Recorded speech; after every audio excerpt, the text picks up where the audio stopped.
This is an ABC 36 News update. I'm Tom Kenny. One person was killed, two others seriously injured and burned in an explosion at a home in Lincoln County on Tuesday afternoon.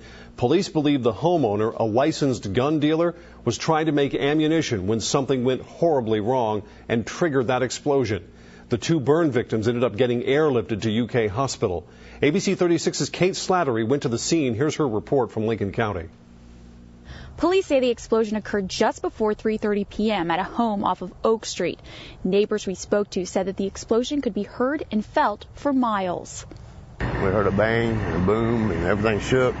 Some snapped pictures trying to figure out what happened, while James Moser knew immediately what went wrong at 80-year-old Shannon Corman's home. There was like a big cloud rising up over there, so I knew, Shannon and his wife lived there, and I know he always fooled with the gunpowder and his gun dealer and stuff. Police believe Corman was mixing gunpowder when the explosion occurred. The homeowner was a Class 3 federally licensed firearms dealer and also a retired Kentucky State Trooper who was in the business of mixing custom black powder. Moser says he immediately ran to help and found Corman's wife, Louise, and another man trapped underneath a wall in the front yard. Down there talking to her, I heard like the other guy hollering for help. Police say the man in the yard was 57-year-old James Greenwood. So I just told him, well, I'm going to pick this wall up and you try to pull yourself out. And he kind of pulled himself out. Greenwood and Louise Corman were airlifted to UK hospital in critical condition.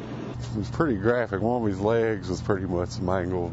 I'd never seen anything like it before in my life. And you couldn't tell, you could see the eyes and the mouth, and he was just burnt. Police found another body in the garage, who they have not yet identified, but who they believe is former state trooper Shannon Corman. Right now they're in the process of removing the deceased, who will be taken to the state medical examiner's office for positive identification. In Lincoln County, Kate Slattery, ABC 36, your local news source.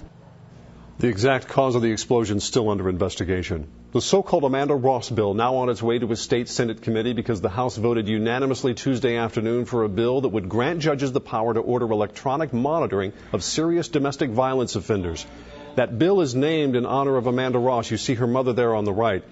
Police say Amanda Ross was gunned down by her ex-fiancé and former lawmaker Steve Nunn. In addition, two lawmakers have filed dating violence bills, but those proposed measures have not yet received committee hearings. One more cold night, then the much anticipated and well-deserved warm-up begins. Get more online at WTVQ.com.